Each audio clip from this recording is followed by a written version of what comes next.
Capítulo 1. La historia cristiana. Juan Wagenveld y Todd Benkert.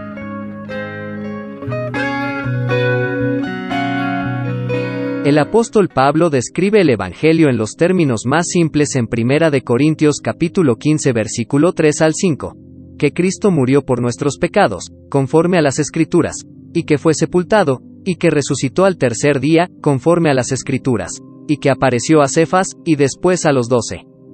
Pablo describe las buenas nuevas que todos los cristianos han creído en todos los tiempos en estas pocas palabras.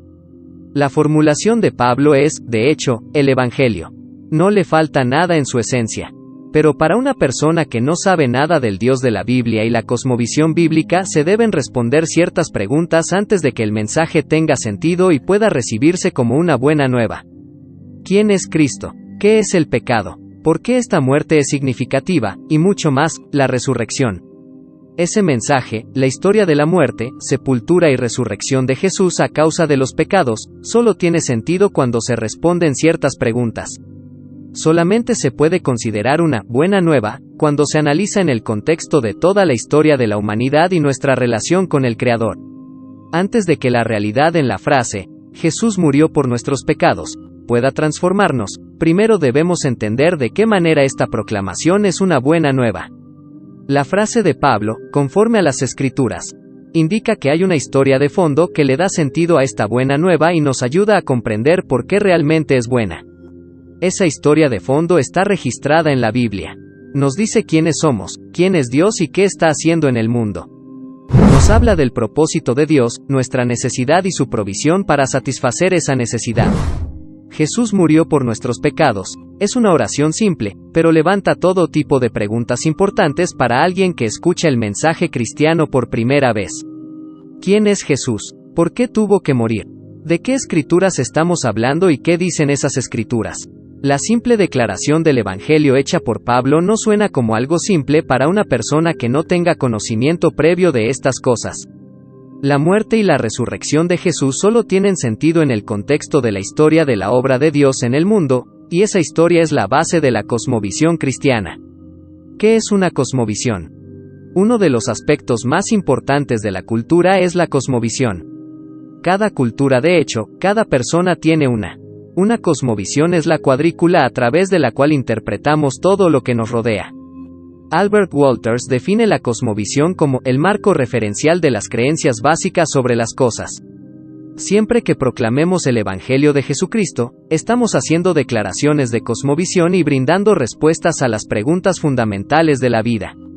¿Cuál es la naturaleza del mundo alrededor de nosotros? ¿De dónde venimos? ¿Qué significa ser humano? ¿Cómo podemos distinguir el bien del mal? ¿Qué pasa cuando morimos? ¿Cuál es el significado de todo esto? Parte de compartir la historia del Evangelio en cualquier cultura es dejar en claro que estamos compartiendo la cosmovisión cristiana que se revela en las Escrituras. La Biblia contiene historias sobre cómo Dios ha tratado con la humanidad, sus promesas a una familia y una nación a través de quienes bendeciría a todas las naciones. La Biblia responde a las preguntas clave sobre cosmovisión que se hacen los seres humanos de todo el mundo. Cada cultura tiene su propia cosmovisión e historias que le dan forma. Parte de la misión es proclamar la historia del único Dios, verdadero, real y presente y la obra de Dios en el mundo. Hay muchas historias. La historia cristiana es real y verdadera, y es una historia para todos los tiempos y para todas las personas en todos los lugares. Desde una perspectiva secular, el cristianismo representa una particular cosmovisión entre las muchas que intentan responder estas preguntas básicas para que el mundo tenga sentido. La gente se acerca a estas diferentes cosmovisiones en una variedad de formas. La mayoría comienza desde una perspectiva etnocéntrica, mi cosmovisión es la correcta, la normal, cuando la gente se acerca desde cosmovisiones diferentes por primera vez. En otro nivel, las personas pasan a una perspectiva de relativismo secular. Se acercan a la cosmovisión cristiana como una opción entre muchas para ayudar a los seres humanos a darle sentido al mundo. Dirían que el Evangelio cristiano es una buena noticia solo en el sentido de que ayuda a ciertas personas a darle sentido a su mundo. Desde este punto de vista, las religiones en general, y el cristianismo en particular, son resultado de la evolución y la necesidad humana de dar respuestas a estas preguntas de cosmovisión. los más iluminados entre nosotros, ellos razonan, no necesitan religión. Por supuesto, aún así tienen una cosmovisión que compite con todas las otras posibilidades de cosmovisión. Este primer capítulo presenta la cosmovisión cristiana y cómo la Biblia responde a preguntas básicas sobre la cosmovisión. Demuestra cómo la historia completa de las Escrituras presenta nuestra necesidad espiritual universal y cómo Cristo no es solo nuestra esperanza, sino la esperanza del mundo. Mencionamos el trasfondo de Pablo según las Escrituras y proporcionamos el contexto necesario para que las frases, Cristo murió por nuestros pecados, Cristo resucitó de entre los muertos, pueda recibirse como una buena noticia cuando los plantadores de iglesias proclamen este mensaje en todo el mundo. El apóstol Pablo estaba haciendo esto mismo cuando utilizó la frase, al Dios no conocido, como una apertura para el Evangelio al hablar con los atenienses. Hechos capítulo 17 versículo 23. Él sabía sobre la cosmovisión de su audiencia, por eso les ofreció un desafío a las suposiciones de su cosmovisión, y luego presentó la cosmovisión bíblica, comenzando con la creación. Al hacerlo, estaba desafiando la noción de verdad relativa. La razón por la que Pablo comparte a Cristo con ellos es que los dioses de este mundo, las cosmovisiones de este mundo, y sus suposiciones podrían ser funcionales para operar en la sociedad, pero no se corresponden con la realidad. Esas otras cosmovisiones no reconocen al Dios que está allí, no tienen en cuenta el problema real del pecado y las consecuencias de un mundo caído. Ellas no presentan una historia del asombroso amor del Creador por la creación.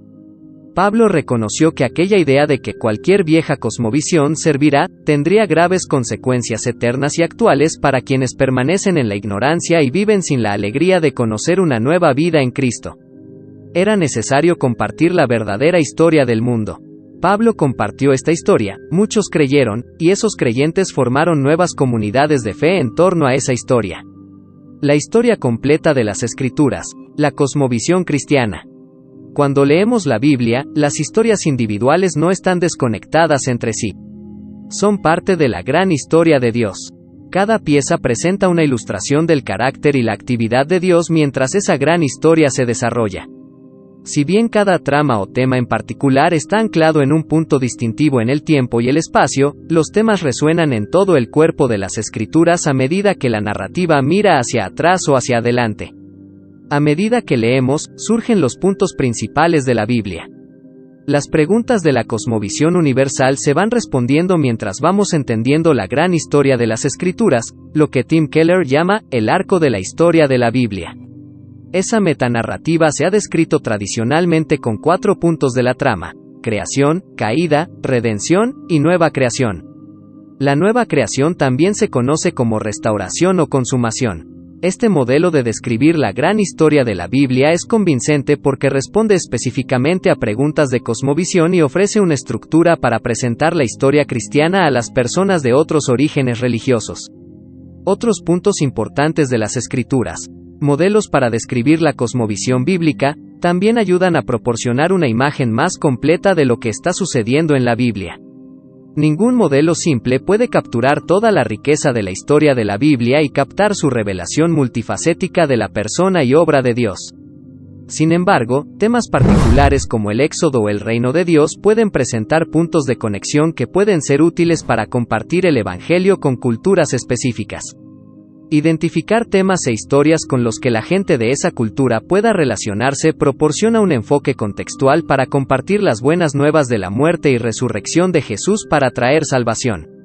La historia cristiana siempre encontrará una manera de estar presente, estar representada, hacer y contada, decir, en cualquier contexto particular. Hay al menos 4 dimensiones en la forma en que la historia del Evangelio interactúa con cualquier medio o entorno religioso. La historia tiene la capacidad de ser contextual, transcultural, contracultural y transcultural, todo al mismo tiempo. El mensaje cristiano es para cada nación, tribu, pueblo y lengua. Por lo tanto, la historia habla y se dirige a todas las culturas. Pasemos ahora al principio de la historia. Creación. Cada cosmovisión debe responder a la misma pregunta: ¿de dónde venimos? Los plantadores de iglesias que participan con Dios iniciando nuevas comunidades de fe deben estar familiarizados con los conceptos básicos del origen de la historia cristiana. No debería preocuparnos que la historia de la creación cristiana tenga algunas similitudes con las historias de la creación en otras culturas. La creación del mundo fue un evento real, y cabría esperar que ese evento se hubiera compartido entre culturas, incluso si sus detalles se modificaron al volver a contar la historia. La historia de la creación de Génesis. Se ha usado mucha tinta para explicar los 2 primeros capítulos de Génesis y cómo los relatos de la creación corresponden a la ciencia y la historia humana.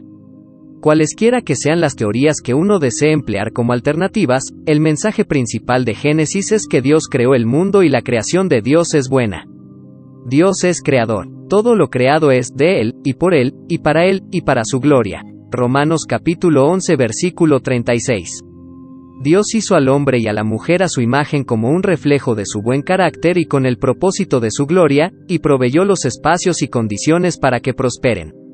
Piense en ello. El Trino Dios, viviendo como una comunidad perfecta de amor y unidad, decide crear un mundo en el que la humanidad pueda florecer entrando en una relación cuádruple. 1. Con Dios, 2. Con los demás, 3. Consigo misma y 4. Con la creación.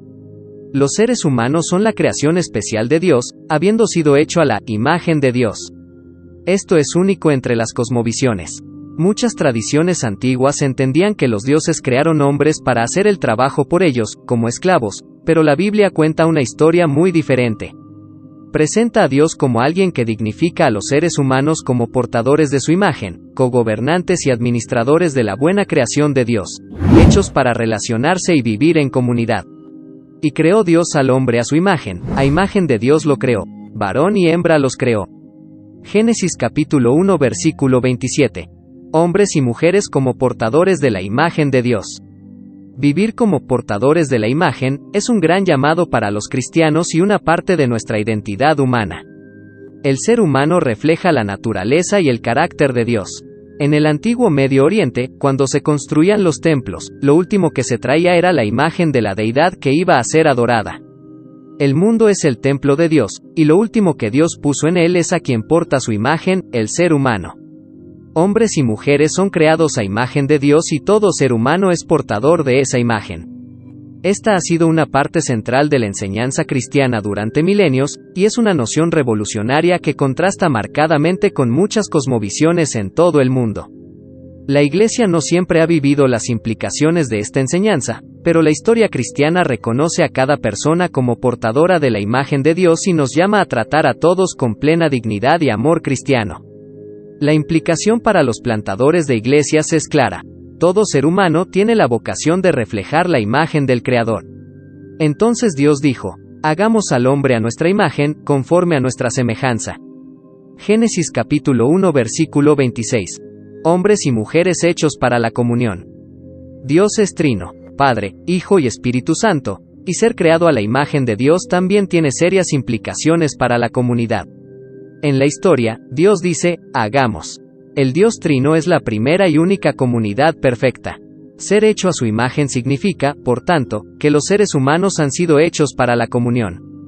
Desde un primer momento Dios dijo que no es bueno que el hombre esté solo, Génesis capítulo 2 versículo 18, y es la primera vez, desde que hizo todas las cosas, que dice que algo no está del todo bien con la creación. La historia de la creación nos está diciendo, muy de antemano, que Dios es comunidad, los humanos pueden reflejar mejor su imagen al estar en comunidad.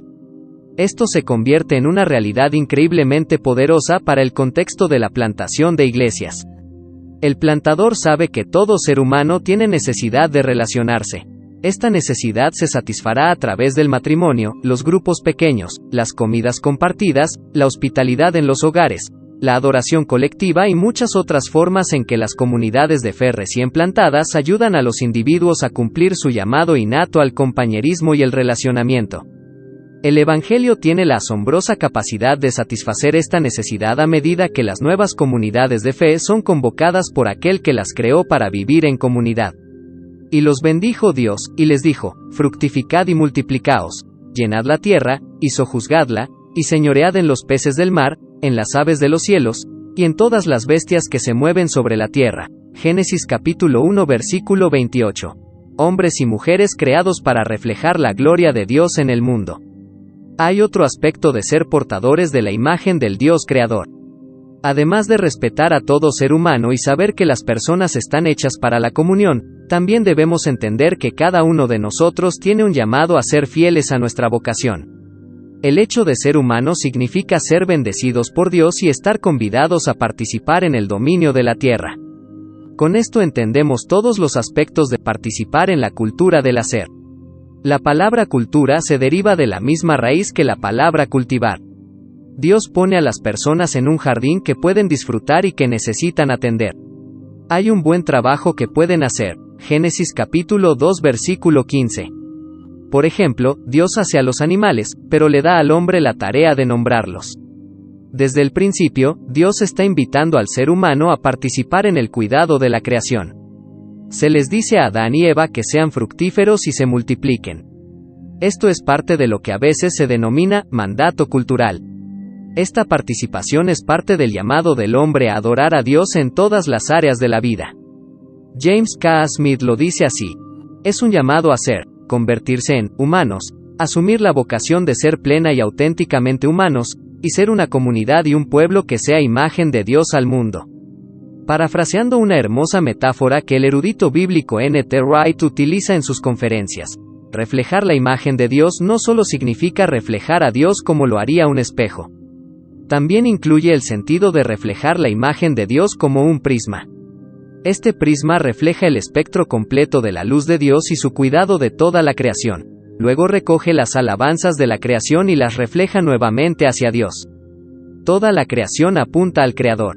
Los seres humanos son el pináculo de la creación, con toda la creación apuntando al Creador y revelando la naturaleza y el carácter de Dios. Hay un Dios y ese Dios es bueno. La creación es el comienzo del mensaje del Evangelio. Incluso antes de que salgamos como testigos al mundo, Hechos capítulo 1 versículo 8, la creación misma es el primer testigo. Todo lo que Dios ha creado proclama la gloria de Dios. Los cielos cuentan la gloria de Dios, y el firmamento anuncia la obra de sus manos. Un día emite palabra a otro día, y una noche a otra noche declara sabiduría. No hay lenguaje, ni palabras, ni es oída su voz. Por toda la tierra salió su voz, y hasta el extremo del mundo sus palabras. Salmos capítulo 19 versículo 1 al 4. En su carta a los romanos, Pablo recuerda a los creyentes romanos de este testimonio de la creación. Porque desde la creación del mundo las cualidades invisibles de Dios, es decir, su eterno poder y su naturaleza divina, se perciben claramente a través de lo que Él creó, de modo que nadie tiene excusa. Romanos capítulo 1 versículo 20. Nueva Versión Internacional, NBI. En Hechos 17 vemos a Pablo confrontando a la idólatra cosmovisión de los atenienses. En su contextualización del Evangelio, comienza con la creación. El Dios que hizo el mundo y todas las cosas que en él hay, siendo Señor del cielo y de la tierra. Él es quien da a todos vida y aliento y todas las cosas. Hechos capítulo 17 versículo 24 al 25. El fundamento de la cosmovisión cristiana es Dios como creador, y la creación es el punto de partida del Evangelio. En el principio creó Dios los cielos y la tierra, Génesis capítulo 1 versículo 1.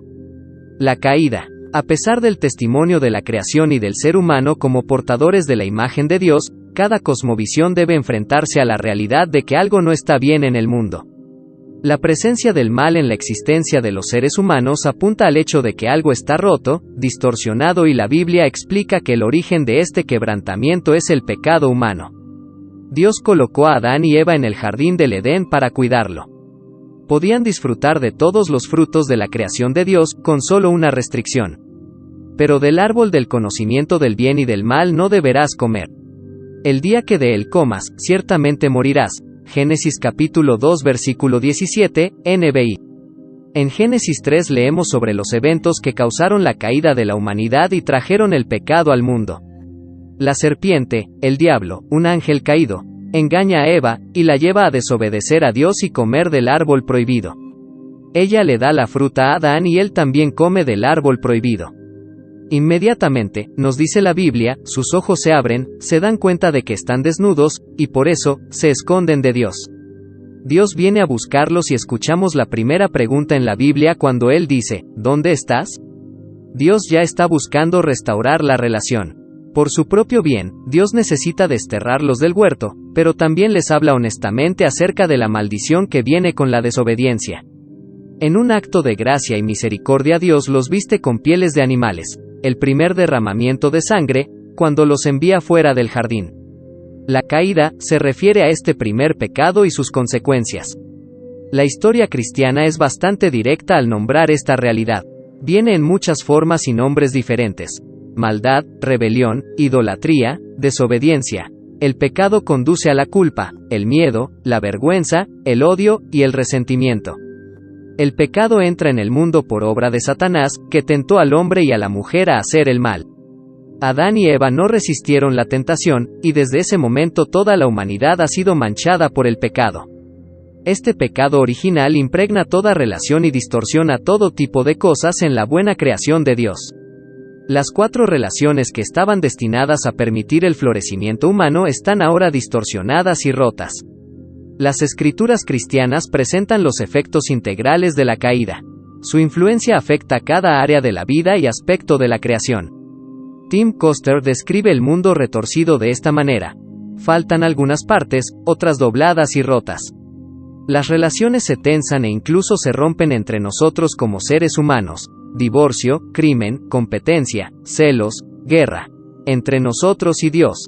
Sentimientos de culpa, vergüenza y falta de propósito o significado. Y nosotros y la creación. Contaminación, calentamiento global, desastres naturales. Es bastante fácil para todos estar de acuerdo en que esta no es la forma como la vida debería ser. Agregue a eso nuestra relación con nosotros mismos: autoimagen malsana, codicia, egoísmo, arrogancia, miedo, adicciones, y uno comienza a comprender cuán generalizados son los efectos del pecado en la condición humana. El pecado deshumaniza, nos quita la vida que Dios quiso para nosotros. Además, rompe y distorsiona todas nuestras relaciones, desgarrando el tejido de nuestras vidas. El pecado nos da una visión distorsionada de la realidad y contamina nuestra perspectiva del mundo, que suele estar ligada a alguna forma de idolatría. Todo lo que tiene prioridad sobre Dios o lo que lo desplaza es el ídolo que valoramos más. Asignar un mayor valor a otra cosa que Dios es idolatría. Según San Agustín, el pecado es amor desordenado. Estamos hechos para amar, pero ese amor se desvía y se desordena debido al quebrantamiento y el pecado. Este pecado puede ser personal, responsabilidad individual, pero también sistémico, colectivo y estructural. Parte de la historia cristiana es que quienes desean estar en buena relación con Dios necesitan confesar sus pecados y defectos. Como escribe Smith, confesamos no solo pecados y transgresiones personales o privadas. El momento de las confesiones se debe a nuestra complicidad con toda clase de maldad que desordena el mundo y corrompe la creación. En resumen, los seres humanos confesamos nuestra falta de atención al llamado a ser humanos, a ser portadores de la imagen de Dios para el mundo. Como resultado, el pecado no es solo personal e individual, una violación de una relación. También se inscribe en las instituciones culturales de nuestra creación humana, un rechazo de nuestra comisión de ser de cogobernantes de Dios. No hace falta decir que una comprensión adecuada del bosquejo básico de la historia cristiana es inmensamente útil para compartir el Evangelio. Quizás menos obvio es que los plantadores de iglesias también necesitan comprender la naturaleza humana y la devastación causada por el pecado y el quebrantamiento. Deben entender la importancia de tener una comprensión básica de la teología, el estudio de Dios, y de los conceptos bíblicos, y una visión de la antropología, el estudio del hombre. Una dimensión interesante de nuestra condición humana es podemos imaginar un mundo sin este quebrantamiento. Muchas personas han tenido la sensación de que en algún momento del pasado no debe haber sido así, o que algún día no lo será. La historia cristiana cree que ambas cosas son verdaderas. Eran verdaderas al principio de creación. La redención ha llegado en Jesucristo, quien hace nuevas todas las cosas. Apocalipsis capítulo 21 versículo 5, y algún día arreglará todo. Tim Keller escribe: el Evangelio es la buena noticia de que Dios ha logrado nuestra salvación por medio de Cristo para llevarnos a la relación correcta con Él y finalmente destruir todos los resultados del pecado en el mundo. Pasemos ahora a esa parte de la historia. Redención. La caída responde a la pregunta, ¿cuál es el problema? La redención responde a la pregunta, ¿cuál es la solución? El efecto de la caída es omnipresente, por lo que la redención que Jesús trae debe abarcar todo. En su sentido más amplio, la redención impacta todo lo arruinado por el pecado. La redención viene a través de la muerte, sepultura y resurrección de Jesucristo. Este es el corazón del mensaje del Evangelio. Que Cristo murió por nuestros pecados según las Escrituras, que fue sepultado, que resucitó al tercer día según las Escrituras, 1 Corintios capítulo 15 versículo 3 al 4. La historia cristiana tiene su clímax y su centro en la persona y obra de Jesucristo. Sin Jesús, no hay redención y la fe cristiana no tiene historia. Sin embargo, el tema de la redención no aparece de la nada. La redención se promete en los primeros capítulos del Génesis y a través de toda la narrativa del Antiguo Testamento, mirando de antemano lo que Dios haría en Cristo Jesús.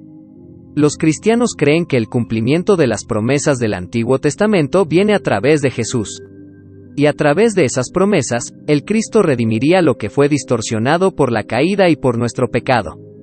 Hay muchas promesas e imágenes de redención en el Antiguo Testamento, y no hay suficiente espacio en este capítulo introductorio para explorar la profundidad de ellos y cómo han sido y serán, pero hay espacio para una breve reseña de algunos de estos temas superpuestos y cómo Cristo cumple las promesas de las Escrituras y redime lo que fue quebrantado en la caída. Dios redimió a la humanidad al enviar a su Hijo a vivir, morir y resucitar. Esta obra de Jesús comienza con su encarnación. El milagro de la encarnación es que Dios se convirtió en uno de nosotros, haciéndose semejante a los seres humanos. Filipenses capítulo 2 versículo 7. Aunque toda la creación fue manchada por la caída, Dios no se mantuvo distante de su creación, sino que entró en ella. El Evangelio de Juan lo expresa así: y el Verbo se hizo hombre y habitó entre nosotros. Y hemos contemplado su gloria, la gloria que corresponde al Hijo unigénito del Padre, lleno de gracia y de verdad. Juan capítulo 1 versículo 14. A través de su encarnación, vida, muerte y resurrección, Jesús trajo la redención prometida desde el tiempo de la caída. Incluso dentro del pasaje de Génesis 3 sobre la caída podemos ver pruebas de la gracia de Dios para con los pecadores y la promesa de redención. Aunque el pecado había revelado la desnudez de Adán y Eva delante de Dios, el Señor cubrió su desnudez con pieles de animales, el primer sacrificio. Incluso cuando Dios declaró las consecuencias del pecado en la serpiente, dio la primera promesa de aquel que vendría a vencer el pecado y la muerte misma. Génesis capítulo 3 versículo 15. Más tarde, Dios le daría a su pueblo la ley a través de Moisés. La ley de Moisés proporcionó la esperanza de redención al hacer provisión temporal para el pecado a través de su sistema de ofrendas y sacrificios, especialmente el sacrificio de expiación.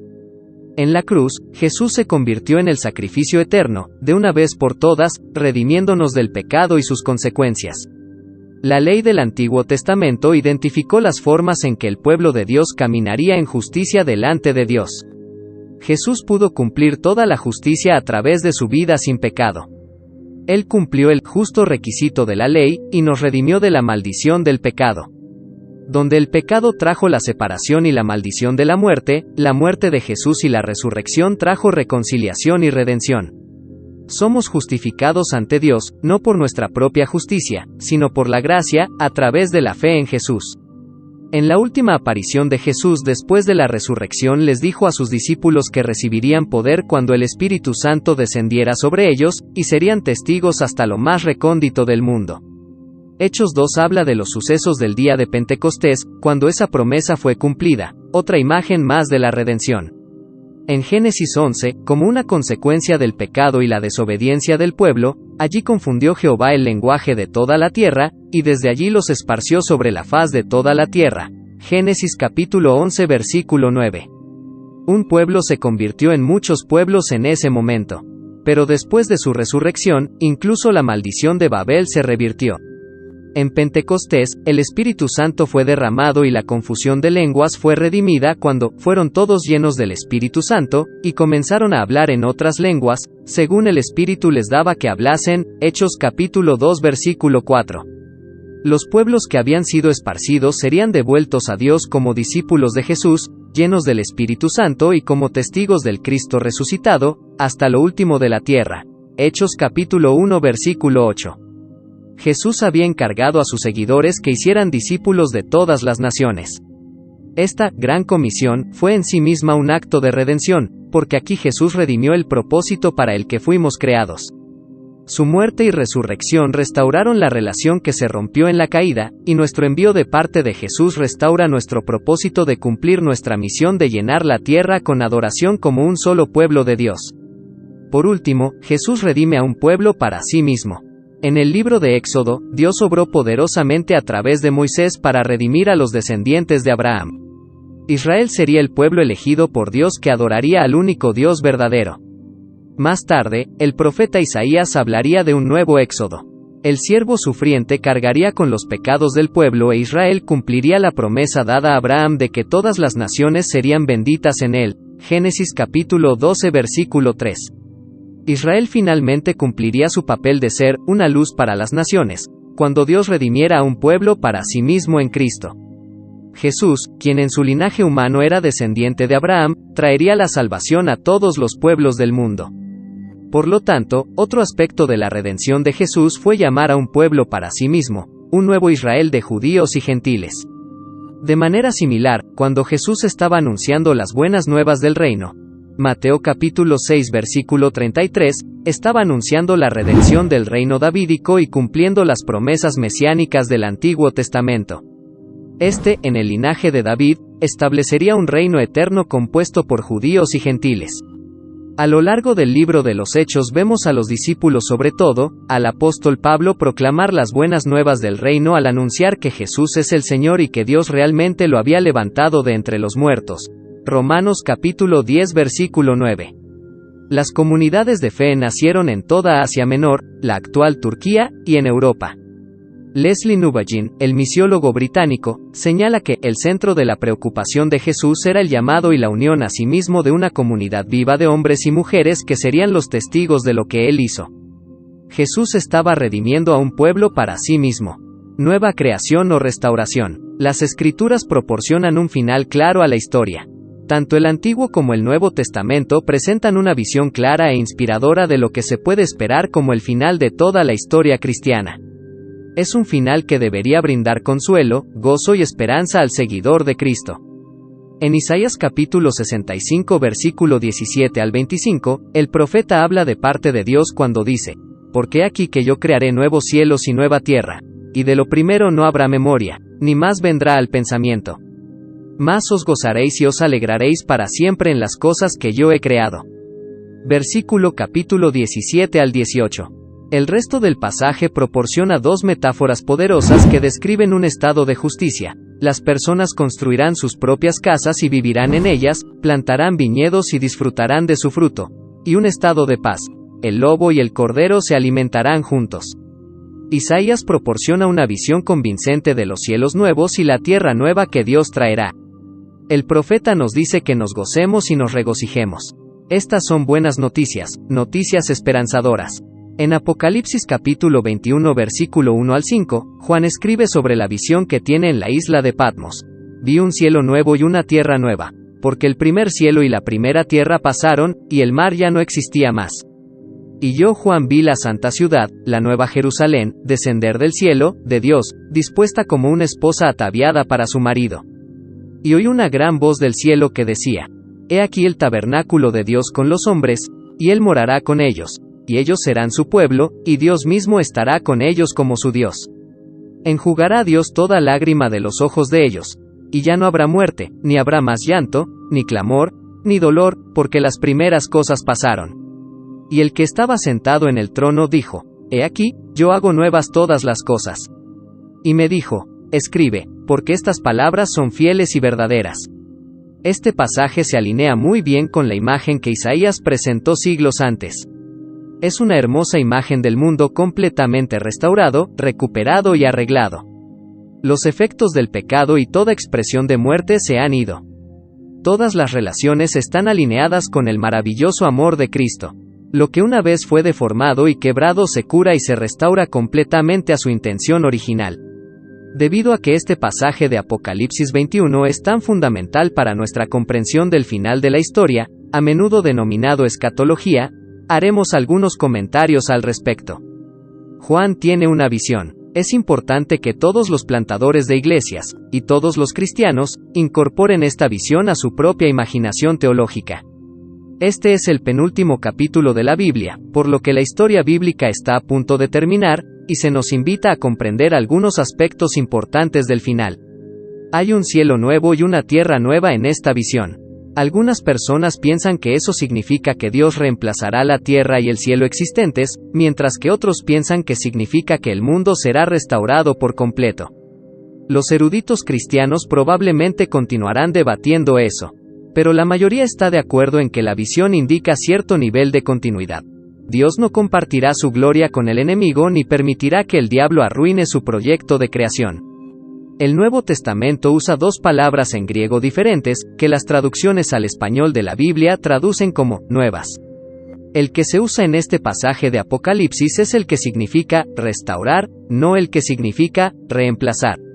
De la misma manera que la tierra fue destruida durante el diluvio por el agua, pero no fue aniquilada, el mundo pasará por un fuego refinador al final de los tiempos y será completamente restaurado. Dios lo redimirá, lo reclamará y lo restaurará por completo. Es este mundo lo que está restaurando, no otro lugar que tenía en mente como plan B. Y el mar ya no existía más. Apocalipsis capítulo 21 versículo 1, puede parecer un detalle desconcertante. Sin embargo, la mayoría de los intérpretes de las Escrituras no dan por sentado que esto signifique que no habrá ningún cuerpo de agua en la nueva creación. Cuando Juan escribió el libro, muchas culturas, incluida la mentalidad hebrea, pensaban en el mar como un lugar de caos y desorden. Dios y el hombre habitarán juntos. Los cristianos creen que por la presencia del Espíritu Santo Dios ya está presente entre nosotros, y al final de los tiempos esto se intensificará en plena comunión. Esa comunión estará marcada por la restauración del cielo y la tierra en un lugar donde no habrá más dolor, sufrimiento o muerte. Estoy haciendo todas las cosas nuevas. Jesús, sentado en el trono, dice que está renovando todas las cosas. Esa declaración no omite ningún aspecto de la vida o la creación. Todas las cosas serán renovadas. No habla de ello en tiempo pasado, como si ya estuviera hecho, ni en tiempo futuro, como algo sin esperanza en el presente. El lenguaje transmite que algo ya ha comenzado y continuará sucediendo hasta que todo esté completo. Esto se conoce tradicionalmente como la naturaleza, ya, pero todavía no, del reino. El reino ya está aquí en medio de nosotros, pero aún no se ha consumado. La Iglesia vive en misión entre los tiempos de la naturaleza del reino del ya, pero todavía no. La naturaleza del reino, ya, pero todavía no. Es esencial que los plantadores de iglesias comprendan este resultado final. ¿Por qué damos testimonio del Evangelio? ¿Por qué estamos haciendo discípulos? ¿Y por qué estamos plantando iglesias? El trabajo puede ser muy difícil y, a veces, muy frustrante. Es fundamental comprender por qué participamos en la obra del Evangelio. Mucho de esto tiene que ver con la comprensión del capítulo final de la gran historia. La nueva creación, o restauración, es nuestra esperanza futura y tiene implicaciones para el presente. Es la historia ya contada, pero aún por revelar. Es la historia de nuestro futuro prometido con Dios. No solo es inspirador y motivador, sino que también ayudará a los plantadores de iglesias con una de las áreas, nueva creación o restauración, sobre las que menos se enseña en algunos círculos cristianos o que a menudo es cooptada por otras cosmovisiones que distorsionan esta parte de la historia. El plantador sabe que plantar iglesias no es solo una de las formas más estratégicas de promover la causa del Evangelio, que lo es, sino que una nueva iglesia también es un puesto de avanzada del reino de Dios, y que también participa con Dios en la renovación de todas las cosas. El gran mandamiento, amar a nuestro prójimo como a nosotros mismos, y la gran comisión, hacer discípulos de todas las naciones, se practican a partir de congregaciones saludables que hacen todas las cosas nuevas, y comprenden su identidad y vocación en el reino. Cuando una organización de desarrollo agrícola o una universidad desea introducir una nueva semilla en un país en particular, hará todo lo posible para educar a los agricultores y promover la nueva semilla de alto rendimiento. Pero muchas veces los agricultores no están interesados en apartarse de las formas que han estado usando. En ese momento, los promotores comprarán un terreno en una zona clave y plantarán la semilla ellos mismos. Cuando los agricultores de la región ven estas parcelas de demostración, y prueban por sí mismos los asombrosos resultados de la semilla y la buena cosecha que produce, se entusiasman. Comienzan a adoptar la nueva semilla. Dentro de unos años, muchos habrán pasado a plantar la nueva semilla. La iglesia local es como una herramienta de demostración de los valores y las realidades del reino de Dios. Las comunidades de fe demuestran a un mundo incrédulo cómo es cuando Jesús reina sobre la vida de la comunidad. Se manifiesta a través de la fe, la esperanza y el amor que muestran los transformados por el poder del Evangelio. Nuba Jin dice que la iglesia es una señal, un instrumento y un anticipo del reino. Es una señal porque apunta a algo más grande que ella misma. Señala a Jesús, que está haciendo nuevas todas las cosas. Señala el reino de Dios, el reino redentor y el gobierno de Dios sobre toda la creación en Jesucristo. La iglesia también es un instrumento que Dios puede usar en la transformación del mundo en el poder del Espíritu Santo. La iglesia también sirve como un anticipo de la venida del reino de Dios. Las Escrituras hablan del banquete final. Todavía no tenemos la comida completa, pero actuamos como un anticipo de lo que está por venir. Uno de los grandes sacramentos u ordenanzas de la fe cristiana es la Cena del Señor, en la que miramos hacia atrás, recordando lo que Cristo hizo por nosotros, pero también esperamos con anticipación el regreso de Cristo. La iglesia actúa y sirve a la luz del reino futuro. Anticipa con esperanza y alegría ese futuro preferido, y esto la motiva para el presente. Intentamos hacer realidad ahora lo que algún día será totalmente cierto para nosotros y el mundo. La iglesia trae el futuro al presente, participando con Dios en lo que solo Dios puede hacer, transformar el mundo.